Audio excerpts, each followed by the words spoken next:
I agree At too, but medically conception, speaking, there's a spark. Bambi, like let me all the throw a doctors where I'm at, they don't want to see you until you're 9 weeks along. They don't even want Hmm. to see you. They don't want you to come into the office until you're 9 weeks so they can hear the heartbeat. Welcome It back, is when they Pam. schedule the first appointment. Thank So you. in my mind, medically speaking, it seems like 9 weeks is at that point is too late. It's too late at that point. Any Bambi, let me further put a is scenario on you. horrible. What would you do? Say one of your kids is in a relationship with a girl, and they decide that they want to have a kid, and then the woman in the situation decides that she doesn't want to have the kid. What rights do you think your son should have as the father of that kid if he does want to have the kid? If this would never affect your life, I'm asking like on a grandchild level because I think it could affect your life, but not necessarily directly to you. But it's still your family. I get what you're saying. Honestly, I can't make that decision. Oh, I know. How I It's would not your feel. decision. It's not. Yeah, I it's mean, not a how I would decision. feel. I feel bad for my son, but it ain't his decision either. Yeah, Unfortunately, you have certain situations too. You don't know what you would say in a situation like that because you don't know what the like Jacob, external things happening or all the energy around you is going on. Jacob, I'm the one that has to get fat. I'm the one that has to carry the whole burden. I'm me physically. I have to. It ain't your choice. It's my choice. It's my body. I have to carry the burden, not you. I have to change my lifestyle. I have to change my entire life. Because see, when you're a mom, you can't just walk away. It's easy for guys to walk away. They didn't have their body changed. They didn't have to change their entire They didn't lifestyle. get stretch marks. They can walk away. Right. Mothers are mother instinct. We can't just walk away. I mean, we're in it. We're locked in. Women are incentivized. Hold on a second. I don't get me wrong. There's an emotional tie to this, but I've dealt with it. I've dealt with this because as a father, I've wanted to be a father since I was 12 years old, and I've always wanted to. I got exactly what I wanted. I wanted a father since I wanted to be a father since I was 12. Yeah, and I got exactly what I wanted. And what it comes down to is states, depending on which one you're in, they incentivize single moms. I talk about this a lot. It's more beneficial for a mom to not be with her baby dad. You'll make more not being with the father of your kid than you will if you were with them. What delusion are you under? Are you fucking joking? No, from the government, from government support. All right, stop. So, no, I 100% know that. And then let me give you another statistic. On top of that, if you have one kid with multiple different fathers, you get a higher percentage of child support based on what state is this happening. And I want to move there. I want to move to that state. This is happening in Illinois. This is happening in Illinois right now. This is how it is. They're incentivized. They're incentivized to be. They will give you housing. They will pay for your food. They will give you a regular monthly income. This is plus child support. And in Illinois, they will chase you down to other states if the dad tries to leave state. Yeah, they hold it in for years. I know a mom that came welfare in Iowa, like in Iowa, and this is from somebody I know that gets welfare. They get $495 total for 4 kids a month. That's it. $495 for 4 kids. Wow. My best friend that was over here with me earlier today, his mom left Illinois and was gone for 20 years. And then they tried to, when she came back 20 years later, they tried to hit her with all of her back pay because she left her kids. That happens too. Moms leave their kids. Each state is different too because of the cost of living. For instance, in Texas and Florida, she would get 3 times that because the cost of living in those places are higher. I think more than anything, if 2 grown adults who both agree that abortion isn't a form of birth control, and they both understand that sex leads to a baby or can lead to a baby, depending on if you're protecting yourself. Yeah, I think that's 2 adults getting into an agreement with each other. They're going to parent together if they have to. And that means every decision is made together. after that point. Right. It's hard for new moms to deal with that, just like it's hard for new dads to deal with that. What bothers me about some of these young women out there who are, screaming about needing abortion to be a federal thing, this is all a ruse. It has nothing really to do in the long run to do with abortion as much as it does giving the feds control over your body part. You're giving the feds control over something. You got to keep it in the states. Conspiracy theory. You really have it in your head that bad government is just controlling everything. That's not the reality. This has been under federal control for a long time, and it is not in the Constitution. It was always under the states. It should be under control. So it should be under the state's control. It's easier when it's under the state's control. They're not taking it away. They're just giving it back to the states. It's the same reason we have an electoral college. It's so people can get the laws passed that they want for the place that they live in. It's why your local election matters more to you than the federal election. It's why these things are important. Things are going to change. Things are going to change because the Fed was bankrupted. Hold on, Bambi. That's a great question. Most conservatives would say we need to reduce the federal government and we just need to keep essential things. Like we want our police, we want our fire, we want protection of the country. We want the things that our country needs. That's what most conservatives believe. They want less government. That's the conservative idea. The Fed was already bankrupted. The Fed was bankrupted in 2017, 2018. There's everything. It's gone. Everything went into the Treasury. Everything you're watching now is an act. Bambi, you told me this. It's going. Bambi, it's a little bit at a time. It's going to be things being handed back to the states, whether you like it or not, because we're eliminating the federal government one thing at a time. And this is one of those things where things have to go back to the state. Bambi, you remember when we were talking about Fort Knox earlier, and you said that you don't think there's any money in there? That's what we're talking about, though, right now. Yeah. That was supposed to be U.S. backed money in there, and I told you I think it's other people's money that we're watching, and we're pretending it's our own. But we took ourselves off since we took ourselves off the gold reserve is about the same time. When we took ourselves off the gold reserve, we had nothing backing our money, and we just started printing money, which is going to crash our economy at some point. Yeah, it's been fiat ever since. Thank Richard Nixon for that. I agree. He got rid of the gold standard. You can thank Nixon for that. Nixon had a gun. Nixon had a gun to his head. I think we got to stop giving our money to other fucking countries. If Nixon hadn't done that, we would have gone into a full-blown war. Nixon's got a bad rap. Read the history. Read the history. I used to think he was too. He's a proven crook. Read the history. You read the history. I've seen the witness testimonies. I've heard the tapes. I've seen the correct history on Nixon. This is all coming out now. There's a lot of new stuff. There's a lot of new stuff coming out about Watergate.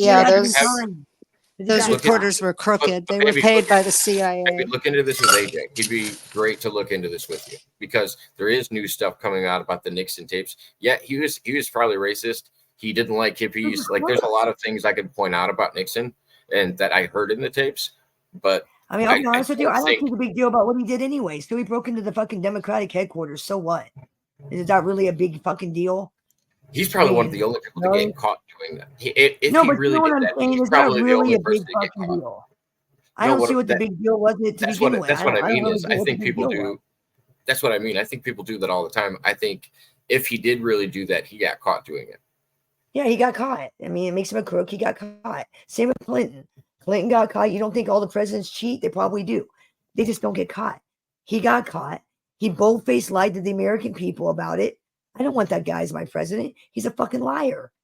A proven liar. And he lied right to my face. Can't have somebody like that. Pam, we were talking about that earlier. I think we all came to an agreement that we wish, like, I phrased it as I want to work on the United States until we can promise all immigrants and anybody that comes into this country the same American dream that we used to promise people when we originally were taking in immigrants. Like, that's what I want. Like, I don't have. It's a different. But they need to do it. They need to do it legally. They need to do it legally. Oh, I agree. I agree. Regardless of any immigration, what I think is we need to work on ourselves so that we can promise any immigrants that come in here illegally or illegally that they're actually going to have a better life. Right now, we're looking at it; it's declining in our lifetime. Like, I can't buy a house the same way my parents could, and I worry about it for my kids as well. And it's just like, why do they need to come here? You got to be able to promise. What's that? Why do they have to come here? Why does it have to be America? Why can't they go to Canada? Why can't they go to Australia? America, why does it have to be America? I don't have a problem. Because I like that we're the most diverse country in the world and that we are the best country in the world. And I understand why people would want to come here. Because but they need to do it. They need to do it legally. Do you know we still have a lot of them living on the riverbanks here. Pam, you know what the problem with them doing it legally is? Right now, they're administrating around the system, and they're able to claim asylum and then not have to go up to court dates. That's the problem with it. Yeah, but there's a plan in place. Well, their plan is let all these illegals in illegally. There is a plan, because the election's coming up, so they're going to need their votes. They're already going to let them vote. Okay, let me put a scenario for you. Let me put a scenario for you. What if Trump wins? And I hope he does. Okay, Trump wins and we switch over to BRICS, BRICS. We become gold backed on our money. When this happens, this is what's known as NESARA GESARA. Now, the only people that are eligible for GESARA are people of this country. We get our own NESARA, national. GESARA is global, NESARA is national. We get our funds, we get our taxes back to us, we get our bank accounts taken care of, we get our mortgages and our taxes taken care of. Just say, what if? These people don't collect. They have to go home to get theirs. You see what I mean? Yeah. If Trump wins and we get that reset in the positive way that we are looking forward to, and we get switched over to BRICS within a year, 2 years, maybe 5 years, everybody's gone because nobody gets their money unless they go home. That's the plan. Really think Trump's going to accomplish anything this time around? You really think that? This plan. I think he will. This plan has been. May I finish, please? This plan has been in movement. It has been in place since 1963. This isn't anything new. This is something that's going on since 1963. There's a woman called Jan Halpern, and she's got all the information on this. Listen to what she has to say. She's on X, which is Twitter. This isn't something new. This is something that started as soon as Kennedy was assassinated. I want to break down what Pam said when you were talking about them coming in and voting, illegal immigrants.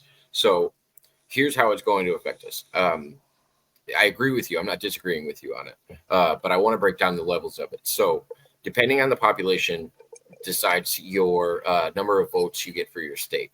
So that's based on Senate, which happens. When do they do the census? Is it every 10 years? Something like that? Mm-hmm. Okay. And there's only a few states where illegal immigrants can actually vote in a local election. One is New York, which is interesting because if you look at all the places that they're taking illegal immigrants, you'd be surprised what states they're actually going to. They're actually some of the ones that allow local voting. And it's just like, oh, okay, this side gave you a free pass into the country, and now all of a sudden they're taking you to a place where you can vote. We can thank Soros for all of this. Like, I don't know, but it is a long game. It's not immediate. They're not immediately going to be able to vote in the federal election, though. Each state is different. I got some woman get all pissed at me on X because she kept saying, she's moved to Florida and she's saying, oh, Florida doesn't check to see if you're an illegal or you're not. Okay, let me explain something. Florida's been going through this since the 50s.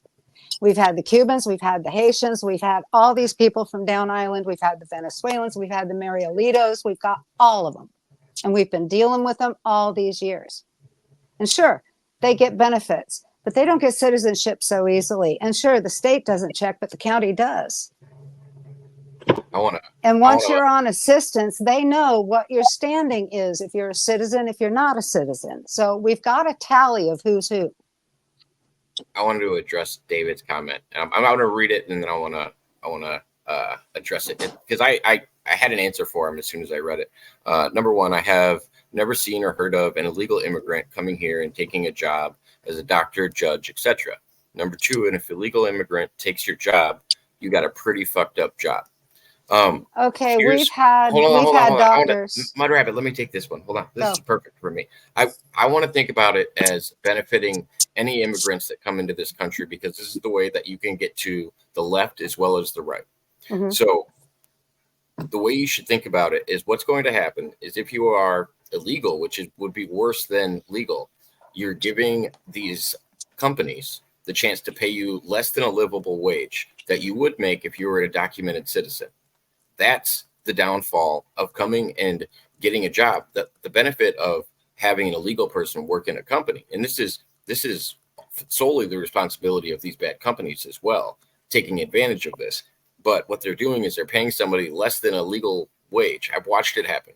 People do it all the time, especially with Hispanics. They'll pay them less than minimum wage to work a job. And then if you can hire multiple people at less than minimum wage and save from hiring the one legal guy, that would make a lot of sense to your business. It would make you more money. Yep. Like that's why people do it. It's not necessarily they took our jobs and it's just a bunch of angry white guys that didn't want to work at a job. That's not what it is. This is the result of demanding a $15 an hour wage increase. They get the people all hyped to get that, and then the immigrants move in, and of course the corporations are going to go with them.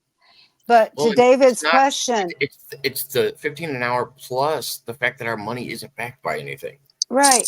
It's that plus you can't put caps on these companies for milk, eggs, and dairy. You're not getting food caps. But David asked specifically about doctors, lawyers, and yes, I had a Cuban doctor who used to study, who used to practice at University of Havana in Cuba, and when Castro took over the island, he made him his personal doctor. He was a brain surgeon, and when he finally escaped the island, he had already sent his family on the freedom flights. And when he finally escaped the island, he opened a practice in Hallandale. And he was my GP for many years. So yes, we've had doctors and lawyers from Cuba. And I'll tell you one thing, the doctors from Cuba are better than the doctors here.